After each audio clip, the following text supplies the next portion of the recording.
Hello everyone, I'm Laurel Porter with KGW News, and we are breaking into your regular programming for important information about a high-risk grass fire and evacuations going on right now south of Salem. The Marion County Sheriff's Office has ordered level 3 evacuations, which means go now in these areas, and here they are: Vitae Springs Road between Skyline Road South to River Road, west side of Skyline Road from Vitae Springs Road to Cole Road South, Orville Road South, and Riversprings Road to Prospect Ridge. Again, this is go now, evacuate now, leave immediately. The danger to your area is current or imminent. Now, there is a gathering point for evacuees at Judson Middle School, and that's located at 4512 Jones Road, southeast in Salem. There are 18 responding agencies, and fire officials are going door to door with evacuation notices. Again, this is all going on south of Salem. Officials say these evacuations are likely to last through the weekend. Now, for those with livestock, you can contact officials on site at Judson Middle School. They're working to coordinate with folks to secure locations to take livestock during these evacuations. We're going to bring in Max Zaffino in just a moment with the latest on fire weather conditions. But first, we just talked with the Salem Fire Public Information Officer, Greg Walsh, and here's what he told us. We have crews out all night. Probably not everybody, not as many people. We might rotate some shifts, and we might have a plan established that we'll run with for overnight. And a lot of that is going to be monitoring the fire, and if it starts to move, bring more resources on if needed, to make sure that we start to address those concerns. And we also heard from Greg and from our photographer on the scene, no homes have burned so far. The fire is burning down in a gully, so it's really hard to get to, and the winds just whip right through there. So they expect it to burn all night, and they are very concerned about the winds that we've been talking a lot about here, the high east winds causing high risk for fire. So let's bring in Matt Zaffino for more on the current conditions. So Matt, you have word on some additional evacuations as well. Yeah, that's right, Laurel. First of all, the winds around the Salem area. You can see the strongest winds are here in Portland, actually, and out towards the gorge.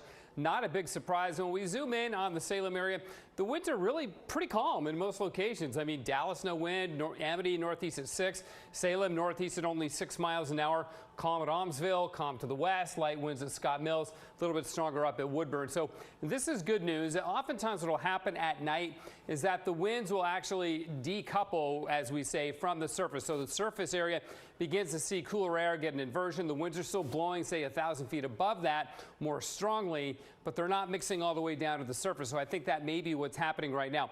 That said, you can still get local effects on a very, very small scale. For instance, like you said, wind going down the gully and being very gusty there. And that type of thing will continue because the overall pattern will remain windy through the night. But in parts of the valley, we may see things, and we are seeing things calm down, at least right now. So some good news there on the wind front. It will remain very warm, though, and very dry overnight tonight. So the winds, again, remaining somewhat erratic and gusty at times, but we're not seeing like full force, widespread strong winds in the Salem area, which is good. The strongest winds will be near the gorge, of course, and at the west end of any of the bigger Cascade valleys, including, say, the Santiam River Canyon, where the winds can funnel down the canyon, which is basically like a big gully there, too.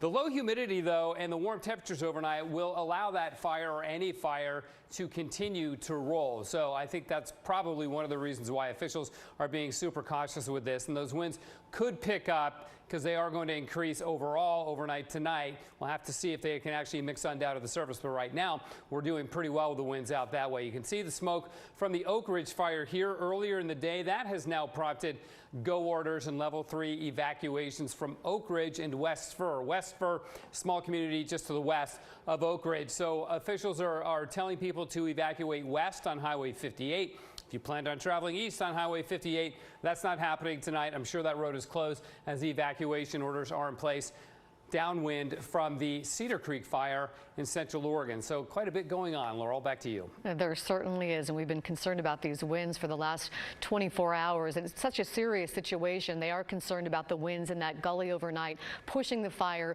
towards homes. So take this seriously. Again, they're go now evacuation areas in Vitae Springs Road between Skyline Road South to River Road, west side of Skyline Road from Vitae Springs Road to Cole Road South, Orville Road South, and Riversprings Road Road to Prospect Ridge. We have crews on the scene. We'll keep a close eye on this developing fire situation. If there are any big new developments, we'll break into programming once again. And for the latest anytime, you can check in with KGW.com. And join us tonight at 11 for complete coverage. We'll return you now to our regular scheduled programming.